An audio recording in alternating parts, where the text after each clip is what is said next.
आप विश्वास जताए बेटा जी पढ़ सकते जी जी हैं। हाँ, जी। मेहनत नहीं। अच्छा कभी ऐसा लगा जैसे आप बोले कर्ज लेके हम पढ़ाए, कभी ऐसा लगा जो ये नहीं पढ़ेगा आप कर्ज ले लिए वो तो बेटा हिम्मत दिया जब हम पढ़ेंगे तो हम कर्ज उठाए। मेरा नाम करेगा रोशन, जग में मेरा राज दुलार। मेरे क्वालिफाइड होने में मात्र एक मेरे माँ बाप और एक मेरा दोस्त, उनका परिवार पूरा, इन्हीं लोगों का सर, कोई नहीं। ये हर यूनिवर्सिटी पे निर्भर करता है। इसका मिनिमम सैलरी 80,000 20 यूनिट है और बहुत बड़ा यूपीएससी का ऑप्शनल आपका इससे क्लियर हो जाएगा। बाहर के लोग देख लिया जलाते जलाते हुए तो इनको बोल दिया। अच्छा वही दिन से इसको भाई भाभी ने डिफेंस को। नमस्कार प्रणाम, मैं गोपाल जी और आप देख रहे हैं बिहार जूम। अभी हम समस्तीपुर जिले के विद्यापति प्रखंड के सोठगामा पंचायत के खेदरपुर गांव में हूं और यहाँ पे इसलिए हूं कि यहाँ पे एक लड़का है जिनका नाम है कमलेश कुमार। और कमलेश कुमार जो मजदूरी करते हैं और उन्होंने ऑल इंडिया टेस्ट जो होता है उसको इन्होंने पास किया है। तो चलिए जानते हैं क्या क्या दिक्कतें आई है और क्या क्या होने वाला है। बिहार जूम के साथ कमलेश कुमार जी जो इन्होंने ऑल इंडिया एलिजिबिलिटी टेस्ट जो होता है जिसमें असिस्टेंट प्रोफेसर का वैकेंसी निकलता है, उस एग्जाम को इन्होंने पास कर लिया। अच्छा कौन सा कोर्स किए थे आप? Sir net JRF. अच्छा नेट जीआरएफ, ये तो हमको भी जानकारी नहीं। नेट जीआरएफ क्या होता है?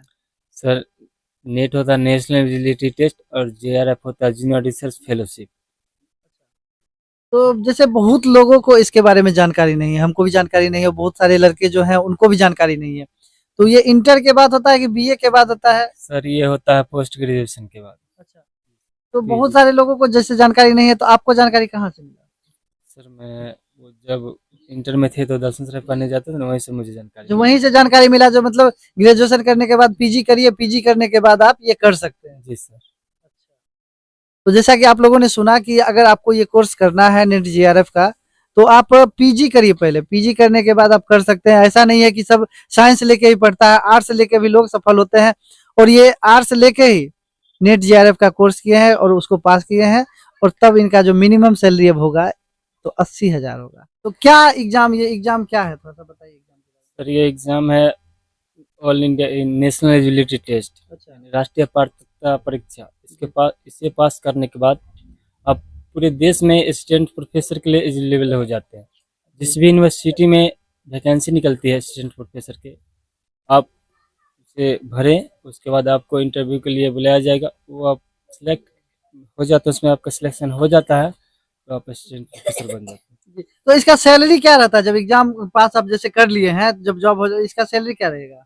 सर ये हर यूनिवर्सिटी पे निर्भर करता है। इसका मिनिमम सैलरी 80,000 रुपया रहता है। अच्छा लोग देखते हैं यहाँ पे बिहार में बहुत सारे युवा जो हैं वो ग्रुप डी का मतलब तैयारी करते हैं, बहुत सारे जैसे आर्मी का तैयारी करते हैं, लेकिन आप उस सब से हट के तैयारी की, कहाँ से ये आइडिया है आपके मन में? सर मैं 2015 में इंटर में जब था तो मैं दर्शन सराय पढ़ता था विद्या कुंज में। वहाँ एक सर हैं संजीव कुमार संजू, उस समय नेट क्वालिफाइड थे। उस समय वो कहे मुझे 1.5 लाख सैलरी दे रहा था, नागालैंड में वो ज्वाइन नहीं किए। इस समय मेरे दिमाग में ये ख्याल है कि इसमें मैं यही करूँगा। उसके बाद मैं इंटर में फेल हो गया, पढ़ाई और छोड़ दिया। उसके बाद मैं कमाने के लिए बेंगलोर चला गया, फिर वहाँ से आया, फिर एग्ज़ाम दिया तो second division science faculty, second division pass किया। उसके बाद मैं फिर कमाने के लिए चला गया, तो रिजल्ट आया, बहुत डरे हुए थे मैं पास करूँगा या नहीं करूँगा। इंटर का रिजल्ट में? जी सर। उसके बाद हिंदी ऑनर्स मेरा 85 मार्क्स था तो नहीं हो रहा था, लेकिन उसमें 40 नंबर थे तो मेरा हिंदी ऑनर्स लिए एडमिशन हुआ। उसके बाद तैयारी किए, पढ़े, तो गांव में सर अच्छा नहीं मिल पाता टीचर, और जानते हुए भी नहीं पढ़ा पाते हैं क्योंकि निम्न वर्ग के बच्चे को आगे नहीं बढ़ने चाहते। नहीं देखिए अब तो फैकल्टी हो गया, हर जगह कोचिंग इंस्टीट्यूट हो गया, लेकिन हाँ ये जो भी टीचर है तो थोड़ा मोटा रकम लेके पढ़ाने का काम करते हैं। सर अपना ऑनलाइन है, उस समय ऑफलाइन थी तो अच्छा। व्यवस्था भी नहीं थी, तो मैं यहाँ से डेली साइकिल से जाता था समस्तीपुर, वहाँ क्लास करता था, फिर आते थे तो वहीं एक मैम थी उपासना झा, वो बोले थे अब आप लोगों को नेट की तैयारी कर रहे होंगे। तो मैं जानता था इसके बारे में। उसके बाद बुक कार खरीदे, तैयारी करने लगे। जब मैं फर्स्ट अटेम्प्ट दिया अपेयरिंग में 2022 में, मेरा 82% कट ऑफ गया था, मेरा 80 आके रुक गया, नहीं हुआ। उसके बाद फिर मेहनत की, उसके बाद बहुत लो ही आया मेरा। बहुत लो आ गया आपका हाँ, एग्जाम, लेकिन आप यानी हिम्मत नहीं हारे। नहीं हुआ। फिर ये मेरा तीसरा अटेम्प्ट रहा, मैं सफल हुआ। अच्छा, तीसरे अटेम्प्ट में मतलब आपने हिम्मत नहीं हारा और उम्मीद जो है उसको नहीं छोड़े हैं आप, और इसलिए आप तीसरे अटेम्प्ट में पास कर गए। अच्छा, आपकी पारिवारिक स्थिति हमको थोड़ा सा लग रही, और उसमें पढ़ाई का खर्चा कैसे मैनेज करते थे? सर, इसमें सबसे बड़ी बात है कि मैं मजदूरी खुद भी करता हूँ। मेरे अंदर ये अहंकार नहीं रहा कि मैं पढ़ा लिखा हूँ, मैं मजदूरी नहीं। मैं कभी कुदाल भी लेके, अभी कल ही रिजल्ट आया, मैं कल अपने दोस्त के खेतों में पानी पटा रहा था, आए वहां से 8 बजे लगभग। अच्छा, यहाँ- दोस्त के खेत में आप पानी पटा रहे थे, कितना हाँ। मजदूरी मिलता था वहाँ पे? सर, मुझे मेरे दोस्त जो दे देते हैं, ऐसे मिनिमम चलता है गांव में 400, मुझे अच्छा। वो 300 भी दे देते हैं या नहीं भी देते हैं, हाँ। लेकिन वो ऐसा कभी नहीं हुआ, मुझे उनसे अधिक ही मिलता है। क्या नाम हुआ आपके दोस्त का? प्रभात कुमार अच्छा। जी सर। अच्छा, उन्हीं के खेत में आप रात कल मजदूरी कर रहे थे और रात में मतलब रिजल्ट आपका आ गया? जी सर।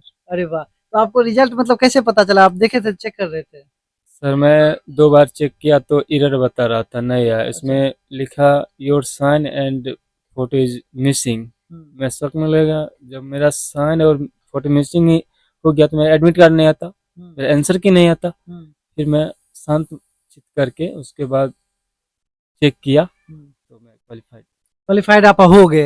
अच्छा, क्वालिफाइड जैसे आप हो गए, लेकिन क्वालिफाइड होने में आपका किन किन लोगों ने सहयोग किया है? सर, मेरे क्वालिफाइड होने में मात्र एक मेरे माँ बाप और एक मेरा दोस्त, उनका परिवार पूरा, अच्छा। इन्हीं लोगों का सर, कोई नहीं। अच्छा, जैसे आप एग्जाम पास कर लिए, आपका रिजल्ट आ गया, लेकिन अब जो आपका जॉब लगेगा तो कैसे क्या प्रोसेस रहेगा उसका? सर, इसके बाद कोई भी स्टेट या सेंट्रल का भी यूनिवर्सिटी हो, उसमें वैकेंसी निकलती है, तो आप वो फॉर्म फिल अप कीजिए तो आपको इंटरव्यू के लिए बुलाया जाएगा। मतलब एग्जाम नहीं होगा, डायरेक्ट इंटरव्यू अब आपका जी होगा? सर, क्योंकि ये ऑल इंडिया लेवल पे एग्जाम निकल रही है, नेशनल टेस्ट। तो आपका एग्जाम नहीं होगा, केवल इंटरव्यू होगा, उसके बाद आपका सिलेक्शन। कितना का खर्चा आ सकता 4000 अधिक हुआ सर। 4,000 रुपया? मतलब 4,000 ही ओनली लगेगा? जी सर। कहीं जैसे अलग अलग डिपार्टमेंट में होता था, थोड़ा टेबल के नीचे वाला, वो सब नहीं लगेगा? वो सब नहीं लगेगा सर, आपके अंदर टैलेंट है तो टेबल के नीचे। अच्छा, इसके आगे क्या प्रोसेस, मतलब आगे क्या तैयारी करना सर, चाहिए? इसके बाद मैं यही तैयारी करूंगा, इसमें थोड़ा हाई लेवल होता है जीआरएफ, जी। वो क्वालिफाई करने के बाद आप जूनियर रिसर्च फेलोशिप में है, उसके बाद आप कहीं भी अगर अच्छा रैंक आया आपका तो आप डीआरडीओ या इसरो में आपका सिलेक्शन हो सकता है। अच्छा, मतलब रिसर्च में भी जा सकते हैं आप? हाँ सर। अच्छा, लोग जैसे लोगों को जानकारी है, लड़कों को जानकारी है, जो साइंस करने के बाद ही कोई रिसर्च में जाता है, आर्ट्स करने के बाद भी रिसर्च में लोग जा सकता है? जी सर। सर, ये बिल्कुल सही है, लेकिन यहाँ पे यह है कि जैसे केवल साइंस में ही रिसर्च नहीं होता, यहाँ तो हर विषय में रिसर्च है। हाँ। आपके अंदर जैसे समुद्र में नमक पाया जाता है, जिसको वो ज्ञान है उसमें से बनाने का वो बना लेता है। हम आप जाएंगे वो पानी लाएंगे थोड़ी नमक उसमें से निकाल सकते हैं, उसी वही बात है। अच्छा, ये जो कोर्स किए हैं, ये कोर्स जैसे पीजी आप पास कर गए, जी। उसके बाद इसका स्टार्टिंग किए, तो क्या क्या परेशानियां आती है और कैसे लोग करते हैं? सब फर्स्ट बार पढ़िएगा तो आपको कुछ समझ में नहीं आएगा, मैं कहाँ आ गया, क्या पढ़ रहा हूँ। उसके बाद सर, इसमें 10 यूनिट है। पहला यूनिट है पेपर 1 में टीचिंग एप्टीट्यूड, जो ये आपके टीचिंग के बारे में बताएगा, से आप किस तरह पढ़ाइएगा। जब आप असिस्टेंट प्रोफेसर बनिएगा, एसोसिएट बनिएगा, प्रोफेसर बनिएगा, उसके बाद एचओडी होता है। इस सब में आप जब बनिएगा तो आप किस तरह से अपने नॉलेज को बच्चे के सामने प्रस्तुत करेंगे, जो बच्चे आपसे प्रभावित हो, इस सब के बारे में जानकारी दी जाती है। तो एग्जाम बहुत ही कठिन है। लेकिन आपने इस सारी कठिनाइयों को पार करके एग्जाम को पास कर लिया। जी सर। जो भी युवा हैं जो कहते हैं कि बेरोजगारी है, तो आप मेहनत करिए, और सिर्फ ग्रुप डी ही नहीं है, बहुत सारे कोर्स है। देखिए, जैसे इन्होंने कुछ अलग करिए, जो सब कर रहा है वो नहीं करना। जैसे मान के चलिए अग्निशमन, अगर एक करता है तो सभी करते हैं, जो पास कर जाते हैं उसमें सभी करते हैं, लेकिन नए नए कोर्स के बारे में जानकारी लीजिए। और इन्होंने लिया जानकारी, और इन्होंने बहुत ही मेहनत से इस एग्जाम को पास भी किया। पढ़ाई मतलब किस कोचिंग में किए थे, किस सब्जेक्ट? वो सर मैं ये अड्डा 247 का बैच लिया था, ऑनलाइन बैच। अच्छा। तो वहीं से तैयारी किए, बहुत अच्छी पढ़ाते हैं, फैकल्टीज है, पूरे देश में उनका नाम है। अच्छा। उसमें उस समय पारुल सिंह मैम थी जब मैं बैच करता था, तो वो चले गए अन अकेडमी में। इसमें एक नए टीचर आए, केसरी सर, वो भी बहुत अच्छी हिंदी पढ़ाते हैं। तो मैं उन्हीं का क्लास अटेंड करता था। पेपर 2 पेपर 1 उसी दोनों ही लिए थे। मेगा पैक है मेरा अभी भी है, इस तैयारी करते थे। अच्छा, मतलब जैसे और सारे लड़के जो हैं तैयारी करेंगे तो कैसे करेंगे उसको? सर इसके लिए तो सबसे पहले आपको सिलेबस कवर करना होगा। सिलेबस के बारे में जानकारी है क्योंकि इसमें 20 यूनिट है और बहुत बड़ा है। यूपीएससी का ऑप्शनल आपका इससे अगर तैयारी करते हैं अच्छा, यूपीएससी का ऑप्शनल क्लियर हो क्लियर हो जाए। हाँ 100% इसके अंदर में ही पूछता है। मिलते हैं कमलेश जी के माता श्री से। क्या नाम है आपका? उमा देवी। अच्छा, ये जो अब पास कर गए प्रोफेसर बन गए हैं तो कैसा लग रहा है आपको? अच्छा लग रहा है। अच्छा लग रहा है। अब तो 80,000 मतलब आएगा। अब कितना मजदूरी आप लोग करते थे? हमको पति मजदूरी तो पहले पति 25 रुपया किए, 50 रुपया किए, बढ़ते जाते। तब 100 रुपया हुआ मुश्किल से, तब हुआ 125, तब हुआ 150, तब पौने 200, अच्छा, इसको 200, मानते हैं कि 250। भगवान जो है उन्हीं को कष्ट देते हैं, जो कष्ट को पार कर जाता है वो सफल हो जाता है हाँ ना? हाँ। जो भगवान का हम जो जी कष्ट है वो कष्ट को जो पार कर गए वही सफल है। हाँ, वही सफल है। तो हमको 3 बेटा था, तो बड़ा है दिनेश दास नाम है, उसको शादी ब्याह कर दिए। तो ये छोटे हैं कि मंझले? मझेल है। मंझला। उसको पढ़ाई लिखाई तो नहीं पढ़ा, अच्छा, 5वीं तक का पढ़ के छोड़ दिया। उसको कन्वेंटो भी धरा, सरकारियों में भी धराया। हमको कुछ तबीयत गड़बड़ हो गया तो हमको ऑपरेशन कराया बड़ा जी। बच्चा के पालने के लिए। तो हम ऑपरेशन 12 दिन रह लियो हॉस्पिटल में बंद, तब बच्चा सा छोटा सा रहा। अच्छा, तो उसके लिए हमारे बेटा छोड़ दिए पढ़ाई। अच्छा। दिक्कत हुआ, बड़ा वाला मतलब छोड़ दिए? छोड़ दिए। और छोटा वाला? आ छोटो वाला के पढ़ाई लिखे, छोटो वाला में तो कुछ कमे लगल, बेसी बन होले तो हम कहलिए अपना मन से जितने पढ़ सके तो उ निकल गए, मतलब जाए यहाँ से पढ़े ला, खेलने धूप में लग गए। ई जो थे कैसे पढ़ाई करते थे? ई पढ़ने जब इसको मन लग गया पढ़े लिखे में से, इसको मन लग गया। अच्छा, उस दिन मन लग गया, सब दोनों छोड़ दिए, लेकिन ये पढ़ते चले।